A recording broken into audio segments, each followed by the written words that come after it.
Bom, pessoal, bem-vindos à nossa aula número 15 do curso de Sociedades Anônimas. Hoje a gente vai falar um pouco sobre ação de responsabilidade contra o administrador e também vamos aproveitar para falar um pouco sobre a ação de responsabilidade contra a sociedade controladora, que é prevista no artigo 246, que a gente pode aproveitar para falar sobre esse tema, né, que a gente ainda não aprofundou até essa aula, e também é útil, né, a gente comparar a ação de responsabilidade contra o administrador com a ação de responsabilidade contra o controlador, para a gente verificar a diferença de como a ação é proposta e quem são os legitimados. Essa comparação é útil para a gente conseguir fixar um pouco melhor alguns conceitos. Mas antes da gente entrar nesse tema especificamente, é, tem um restinho, né, do artigo 158 sobre responsabilidade civil dos administradores que a gente não teve tempo de abordar na nossa última aula, então a gente vai aproveitar aqui para falar rapidinho sobre os parágrafos, né, do artigo 158. Bom, então na última aula a gente viu, né, os últimos deveres fiduciários que a gente ainda não tinha revisado na nossa primeira aula sobre deveres fiduciários dos administradores. Então, a gente falou um pouco sobre a vedação de atuar em conflito de interesses e, salvo engano, sobre o dever de informar. Foi o último dever fiduciário que a gente revisou na última aula e falamos um pouco sobre o caput do artigo 158, sobre a diferença entre ato regular de gestão e ato irregular de gestão, né, que é aquele que pode dar ensejo à responsabilização pessoal do administrador. Os parágrafos do artigo 158 falam um pouco sobre algumas hipóteses em que o administrador pode ser responsável solidariamente com outros administradores ou com terceiros. A gente vai falar de uma forma geral aqui, até para a gente não gastar muito tempo nessas regrinhas, mas o conceito é que a responsabilidade dos administradores, responsabilidade civil, ela é, via de regra, individual. Então, via de regra, o administrador responde apenas por aqueles atos que ele cometeu, né? Então, se um outro administrador eventualmente cometer um ato ilícito, como via de regra, né, como regra, o administrador que não cometeu o ato não vai ser responsabilizado. Mas há algumas exceções. Então, o parágrafo 1º do artigo 158 estabelece essa regra geral, né? O administrador não é responsável por atos ilícitos de outros administradores, salvo se com eles for conivente, ou se negligenciarem descobri-los, ou se deles tendo conhecimento, deixar de agir para impedir a sua prática. E exime-se de responsabilidade o administrador dissidente que faça consignar a sua divergência em ata de reunião do órgão de administração, ou, não sendo possível, dela dê ciência imediata e por escrito ao órgão de administração no Conselho Fiscal, se em funcionamento, ou à Assembleia Geral. Ou seja, aqui, logo no parágrafo 1º, o legislador deixou claro, né, o administrador ele tem responsabilidade individual. Só que se ele for conivente ou negligenciar, né, digamos assim, fiscalizar, descobrir os atos ilícitos de outro administrador, ele pode sim ser responsabilizado por essa omissão. Aqui ainda não a regra ainda não entrou na questão de responsabilidade solidária, né? Aqui no parágrafo 1º, o dispositivo está falando sobre uma possível omissão de um administrador que deixa, né, faz vista grossa, digamos assim, para os atos ilícitos cometidos por um ou outro. Então, isso aqui está dentro da lógica daquele dever de diligência do administrador, que ele tem que ser, ele precisa estar sempre vigilante sobre o que acontece dentro da companhia. Então, se tem um outro administrador praticando ilícitos e o administrador inocente tinha condições de saber que aqueles ilícitos estavam sendo cometidos, mas fez vista grossa, negligenciou em fiscalizar esses atos e eventualmente reportá-los à Assembleia Geral, ele pode ser responsabilizado também, muito embora ele não tenha cometido o ato diretamente. E o administrador ele pode se eximir de culpa se ele, né, der notícia, né, daquela situação que pode caracterizar um ilícito, e consignar a sua divergência, né? Então, ele pode falar, olha, tem alguma coisa aqui errada, quero consignar a minha opinião em ata, quero reportar essa opinião para o Conselho Fiscal ou para a Assembleia Geral, e eu estou aqui lavando as mãos, eu não concordo com isso que está acontecendo. Então, essa é a obrigação do administrador, que tem que estar sempre vigilante sobre o que acontece na companhia, né? Ainda que por meio de práticas, de atos de outros administradores. O parágrafo 2º já entra na parte de solidariedade. Ele fala: os administradores são solidariamente responsáveis pelos prejuízos causados em virtude do não cumprimento dos deveres impostos por lei para assegurar o funcionamento normal da companhia, ainda que pelo estatuto tais deveres não caibam a todos eles. Então, a gente viu um pouco, né, nas nossas primeiras aulas sobre administração, que a atuação dos administradores, especificamente dos diretores da companhia, eles podem ser limitados, né? A atuação deles pode ser limitada pelo Estatuto Social. Então, o Estatuto Social pode criar cargos de diretoria, sendo que cada cargo vai ter ali um escopo específico, uma competência específica. Então, o diretor financeiro geralmente fica com a parte contábil e financeira da companhia, diretor de operações fica com a parte de operações ali do dia a dia, enfim, cada diretor tem o seu escopo de atuação específico, mas a companhia precisa funcionar, né? Então, todos os diretores têm a obrigação de garantir que pelo menos o básico a companhia vai ter. Então, para a gente dar um exemplo bem prático, a companhia precisa ter contabilidade, precisa ter, né, uma contabilidade adequada de acordo com as normas contábeis vigentes no Brasil. E, geralmente, a atribuição de manter a contabilidade cabe ao diretor financeiro. Só que se o diretor financeiro se omitir e não garantir que a companhia vai ter uma contabilidade adequada, qualquer outro diretor vai ter a obrigação de fazer com que a contabilidade seja feita, porque isso é um dos mínimos, né, uma das questões que toda companhia precisa ter para funcionar adequadamente. Então, se um diretor vê que o diretor financeiro não está cuidando da contabilidade e não faz nada, ele pode ser solidariamente responsável por não ter garantido que a companhia possa funcionar, né, de forma normal. O parágrafo 3º faz uma exceção no caso das companhias abertas, dizendo que nas companhias abertas, aqui sempre lembrando, se o dispositivo está especificando nas companhias abertas, isso não vale para a companhia fechada. Nas companhias abertas, a responsabilidade de que trata o parágrafo 2º, né, funcionamento normal da companhia, ficará restrita, ressalvado o disposto do parágrafo 4º, aos administradores que, por disposição do Estatuto, tenham atribuição específica de dar cumprimento àqueles deveres. Então, é uma mitigação dessa solidariedade estabelecida no parágrafo 2º, porque, naturalmente, numa companhia aberta, as obrigações, né, elas são um pouco mais complexas, até porque envolve um pouco da parte regulatória de CVM, então o funcionamento normal da companhia é um pouco mais complexo mesmo. Então, na companhia aberta faz sentido flexibilizar um pouco essa regra do parágrafo 2º. No parágrafo 4º diz que o administrador, tendo conhecimento do não cumprimento desses deveres por seu predecessor ou pelo administrador competente nos termos do parágrafo 3º, deixar de comunicar o fato à Assembleia Geral, tornar-se-á por ele solidariamente responsável. Ou seja, se entra um diretor novo, e aí naquele exemplo que a gente deu anteriormente, entra um diretor novo, né, tomou posse ali, teve uma mudança na administração, um novo diretor presidente, digamos, tomou posse do cargo de diretor-presidente da companhia. Ele sabe que na administração anterior a companhia ficou sem contabilidade, né? Não preparou balanço, não preparou as demonstrações financeiras.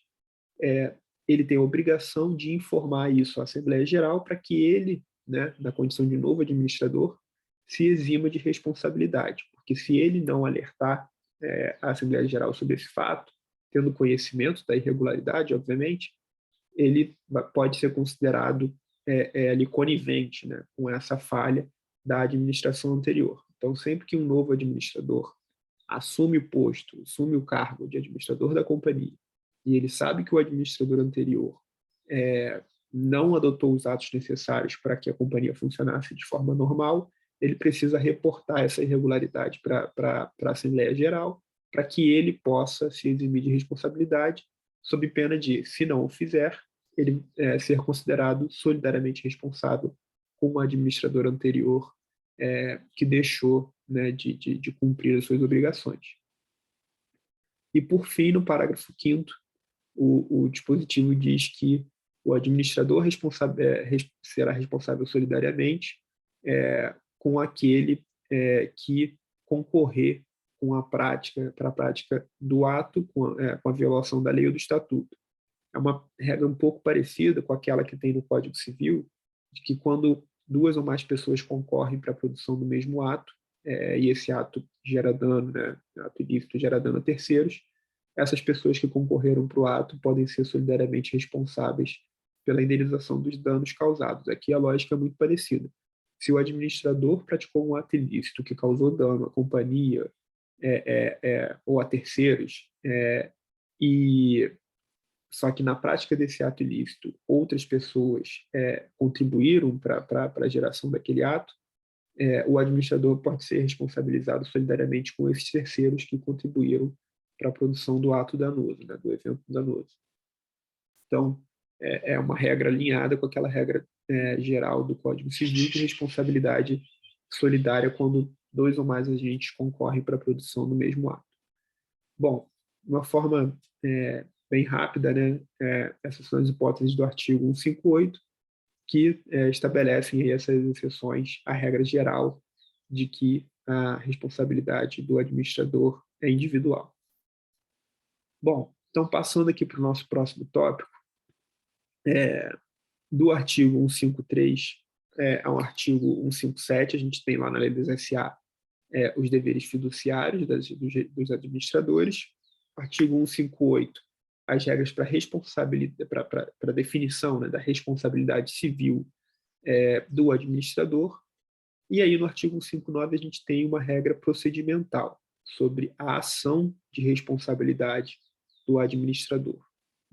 E esse artigo, embora bem curto, assim, e numa primeira vista simples, ele tem alguns pontos ali um pouco mais difíceis, e é um dispositivo muito utilizado, né, na prática societária, porque essa parte de responsabilidade dos administradores é um assunto bastante frequente no direito societário. E aqui, até para aproveitar essa nossa aula, eu propus que a gente estudasse o artigo 159 em conjunto com o artigo 246, que é o artigo que fala sobre a ação de responsabilidade contra a sociedade controladora. Bom, vamos lá. Começando pelo caput, né? O que diz o artigo 159? Ele diz que compete à companhia, mediante prévia deliberação da Assembleia Geral, a ação de responsabilidade civil contra o administrador, pelos prejuízos causados ao seu patrimônio. Então, já no caput, o que a gente tem aqui como regra, né? Primeiro, na ação de responsabilidade contra o administrador, a parte legitimada para a propor ação não são os acionistas, é a companhia, né? Então, a companhia é que propõe ação contra os seus próprios administradores. Por isso que o artigo 159 caput começa dizendo: compete à companhia. O que compete à companhia? A legitimidade ativa dessa ação é da companhia. Então, a companhia é que tem que figurar ali como autora na ação de responsabilidade contra o administrador.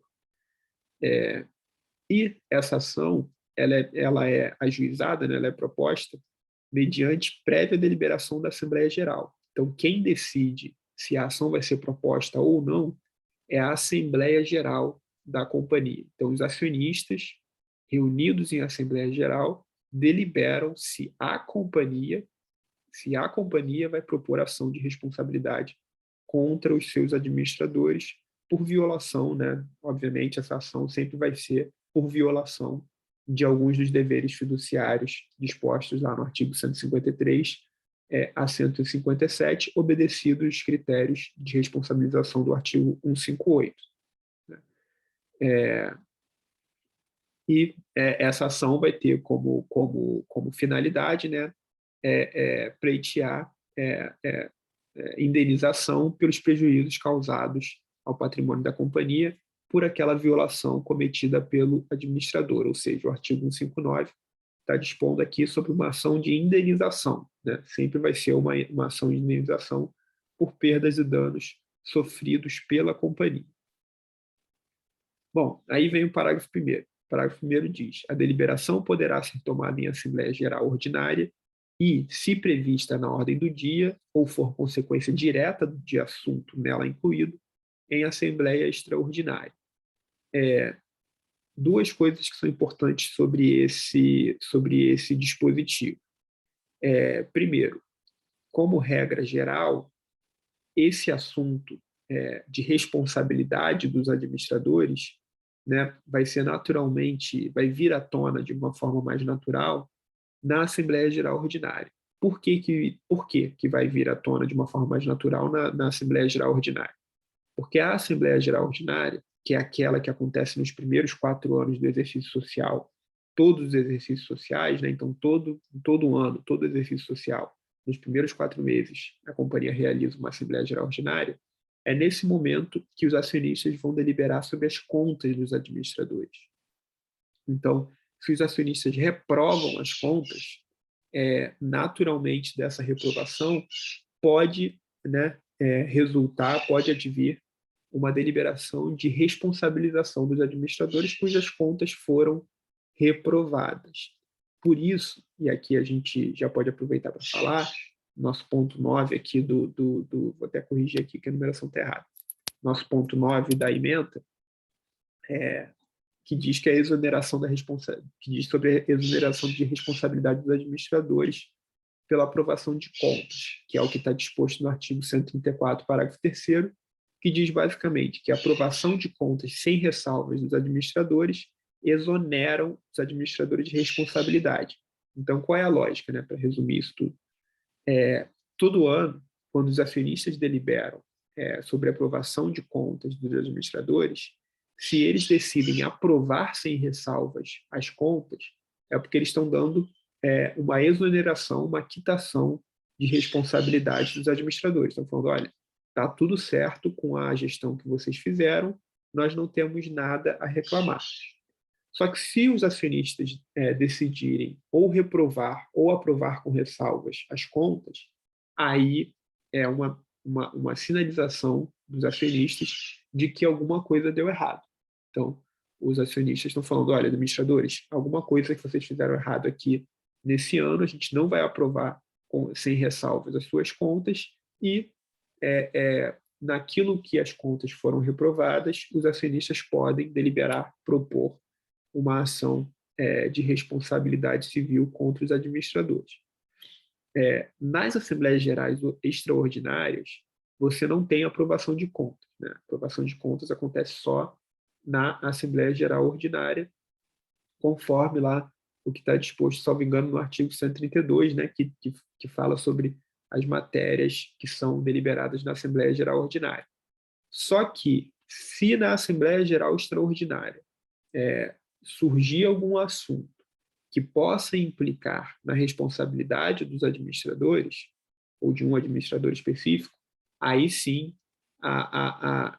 como consequência dessa deliberação, o ajuizamento de ação de responsabilidade contra o administrador pode ser deliberado naquele momento. Então, assim, a gente pode pensar num exemplo de que os acionistas estão ali reunidos em AGE, em Assembleia Geral Extraordinária, para deliberar sobre a aprovação de uma operação específica que a administração propôs, ou sobre um contrato, enfim, uma oportunidade comercial, alguma coisa. E eles veem, e os acionistas identificam que houve ali algum erro dos administradores ou de um administrador específico, eles podem, nesse momento, propor o ajuizamento de uma ação de responsabilidade contra o administrador ou contra os administradores que tenham cometido a falha. E uma outra coisa que é importante desse dispositivo, quando a gente estudou a Assembleia Geral, a gente viu que o edital de convocação ele tem que estabelecer, né, de uma forma específica, quais vão ser as matérias deliberadas naquela assembleia. Se você tem, então assim, quando os acionistas se reúnem em Assembleia Geral, eles ficam limitados à deliberação das matérias que foram ali elencadas na ordem do dia, disposta no edital de convocação. Eles não podem deliberar assuntos que não estavam na ordem do dia para serem deliberados. Só que aqui no parágrafo 1º do artigo 59, o dispositivo faz uma exceção a essa regra. Então, sempre que você tem uma deliberação na ordem do dia que possa gerar, né, uma discussão sobre o ajuizamento de ação de responsabilidade civil contra o administrador, essa deliberação sobre o ajuizamento de uma ação de responsabilidade contra o administrador pode ser tomada na Assembleia, ainda que ela não constasse originalmente na ordem do dia daquela Assembleia. Então, pode ser uma deliberação a mais que não estava prevista originalmente na ordem do dia. Então, é isso que está dizendo aqui o parágrafo 1º também.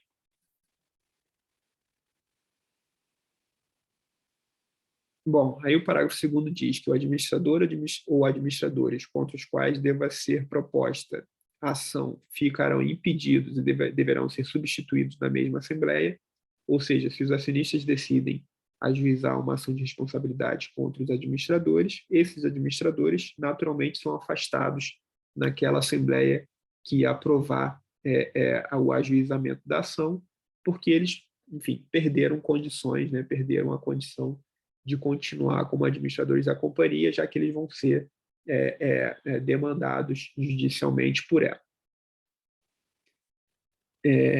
Aí o parágrafo 3º fala um pouco sobre o que acontece quando a companhia não ajuiza a ação. O parágrafo 3º diz: qualquer acionista poderá promover a ação se não for proposta no prazo de 3 meses da deliberação da Assembleia Geral. E o parágrafo 4º diz que, se a Assembleia deliberar não promover a ação, poderá ela ser proposta por acionistas que representem 5% pelo menos do capital social. O que o parágrafo 3º e o parágrafo 4º estão dizendo? A gente viu que, conforme o caput do artigo 159, o ajuizamento da ação de responsabilidade contra os administradores compete originalmente à companhia. Então, a companhia que é a parte legitimada para propor a ação originalmente. Só que, se os acionistas deliberam pelo ajuizamento da ação, aprovam o ajuizamento de uma ação de responsabilidade contra os administradores, e a companhia não ajuiza a ação, não ingressa com a ação no prazo de 3 meses da deliberação da Assembleia Geral, qualquer dos acionistas pode entrar com a ação no lugar da companhia. Ou seja, o parágrafo 3º está dizendo sobre uma hipótese em que a companhia tem a legitimidade e a sinalização positiva dos acionistas para propor a ação contra o administrador e não entra com a ação. Nesse caso, no caso de uma omissão da própria companhia, que é legitimada originalmente para propor a ação, qualquer acionista vai poder, no lugar da companhia, propor a ação em nome dela. E esse detalhe é importante. Ainda que o acionista proponha a ação e figure na ação como autor, a propositura se dá em nome da companhia. Então, o acionista como autor da ação de responsabilidade, ele vai pedir a indenização não para ele, né, diretamente, mas sim para a companhia, porque ele está ali como um legitimado secundário, né? Tem uma legitimidade que é derivada. Ele tem legitimidade para propor em nome da companhia, porque a companhia se omitiu. E no parágrafo 4º, a mesma coisa. Se a Assembleia Geral delibera por não propor a ação, a maioria dos acionistas decide não propor a ação contra o administrador, o acionista ou grupo de acionistas que representem no mínimo 5% do capital social vão poder ingressar com a ação, não obstante a negativa da Assembleia Geral, mas vão propor a ação em nome da companhia. Mesma lógica. Não vão ser eles os legitimados originais, mas vão poder ali exercer uma legitimidade derivada ou secundária para pleitear a indenização dos prejuízos em nome da companhia. A companhia que vai receber a indenização se os acionistas forem bem-sucedidos nessa ação. E é exatamente o que diz o parágrafo 5º.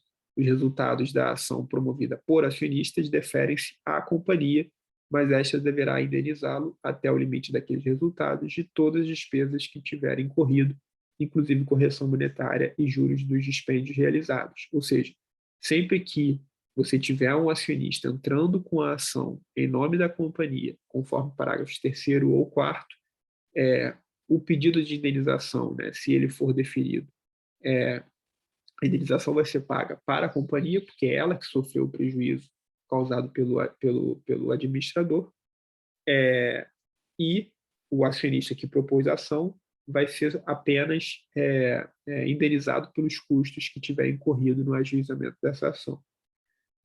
No parágrafo 6º, você tem aqui uma possibilidade do afastamento da culpa do administrador, né? Que diz o seguinte: o juiz poderá reconhecer a exclusão da responsabilidade do administrador se convencido de que este agiu de boa fé e visando ao interesse da companhia. Esse dispositivo, ele é muito, com frequência, ele é associado à regra que se desenvolveu no direito norte-americano, que foi incorporado no direito brasileiro, que se chama Business Judgment Rule, ou regra da decisão negocial. A gente já falou sobre isso bem brevemente quando era nossa aula sobre dever de diligência, mas o conceito, né, dessa regra da decisão negocial é que o administrador, se ele toma uma decisão negocial, né, o que é decisão negocial? Comprar um ativo ou não comprar, fazer uma operação, celebrar um contrato, aproveitar uma oportunidade nova de negócio, qualquer coisa que tenha um teor negocial, né, natureza negocial. Se ele toma uma decisão negocial e essa decisão dá errado, não produz o resultado esperado, né, produz prejuízo para a companhia, ao invés de produzir lucro, o administrador ele pode ser exonerado de responsabilidade se for demonstrado que ele agiu de boa fé, muito embora aquela decisão tenha sido uma decisão errada.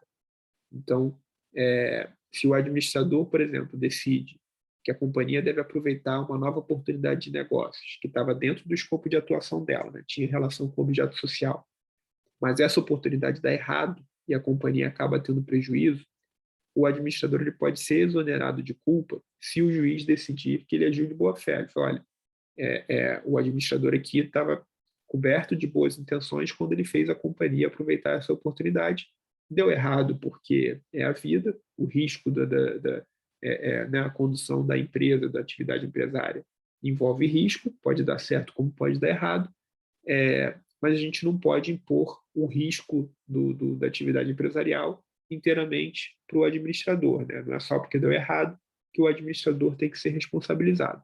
Então, se o administrador agiu de boa fé, né, se informou antes de tomar aquela decisão, tomou todas as cautelas necessárias, mas mesmo assim a companhia teve prejuízo, o administrador, tendo agido de boa fé, não vai ser responsabilizado. E o parágrafo 6º está reconhecendo essa possibilidade de exoneração da responsabilidade do administrador que agiu de boa fé, né? Então, mas aqui o administrador tem que demonstrar a boa fé na sua conduta, né? Por fim, no parágrafo 7º, o artigo 159 diz que a ação prevista nesse artigo não exclui a que couber ao acionista ou terceiro diretamente prejudicado por ato do administrador. Ou seja, o artigo 159 ele fala da ação de responsabilidade que compete à companhia, né? Quando a companhia é prejudicada pelo ato do administrador, por exemplo, em função da violação de um dever fiduciário, a companhia propõe a ação conforme, né, o procedimento disposto no artigo 159, e, alternativamente, um dos acionistas, né, um grupo de acionistas pode propor ação nas hipóteses do parágrafo 3º e parágrafo 4º. Só que existe a possibilidade de que o ato do administrador cause prejuízos não apenas à companhia, mas também a um terceiro, né? Seja o acionista da companhia, que é terceiro em relação à companhia, ou a um terceiro mesmo, assim, um parceiro comercial, um empregado da companhia, alguém que tenha sido afetado pelo ato da companhia, né, resultante lá da conduta do administrador. Então, se qualquer terceiro for prejudicado pelo ato do administrador, esse terceiro vai poder também propor ação de responsabilidade contra o administrador, mas aí não vai ser dentro desse quadro estabelecido pelo artigo 159, né? Vai ser uma ação de responsabilidade conforme regras de responsabilidade civil do Código Civil, né? Regime geral de responsabilidade civil. O que o parágrafo 7º está dizendo é: se um terceiro for prejudicado pelo ato do administrador, esquece o artigo 159, você vai poder propor ação, o terceiro vai poder propor ação contra o administrador, mas dentro das regras do Código Civil, porque o artigo 159 diz especificamente sobre a ação de responsabilidade que compete à companhia quando ela é diretamente prejudicada pelo ato do administrador. Bom, por fim, só para a gente terminar aqui, artigo 246 é um artigo que fala sobre a responsabilidade da sociedade controladora. Embora o artigo utilize essa terminologia, né, da sociedade controladora, até porque esse dispositivo está inserido numa parte da lei que fala sobre grupo de sociedades, esse artigo ele é muito frequentemente utilizado para qualquer hipótese de ação de responsabilidade contra a controladora, ainda que não seja o controlador uma sociedade controladora, né? Como não existe um dispositivo geral de responsabilidade, de ação de responsabilidade civil contra controladores, o artigo 246 acaba sendo utilizado como essa regra geral. E o artigo 246 fala que a sociedade controladora será obrigada a reparar os danos que causar a companhia por atos praticados com infração ao disposto nos artigos 116 e 117. Que artigos são esses? A gente já estudou eles quando a gente teve a nossa aula de controle. Artigo 116 é o que estabelece o conceito de controle, né, e de acionista controlador, e no parágrafo único do artigo 116, a gente tem ali algumas obrigações específicas do controlador, de exercer o seu poder de controle para fazer com que a companhia cumpra a sua função social e as suas responsabilidades perante a comunidade em que atua, os trabalhadores, etc. e tal. E no artigo 117 tem lá a definição de abuso de poder de controle, e no parágrafo 1º do artigo 117 tem lá o rol de matérias que podem caracterizar atos de abuso de controle. Então, sempre que o controlador violar, né, as suas obrigações, seja aquela disposta no artigo 116, parágrafo único, seja pela adoção de algum dos atos considerados como abuso de poder de controle, conforme o artigo 117, os acionistas vão poder propor a ação nos termos do artigo 246 contra o acionista controlador da companhia.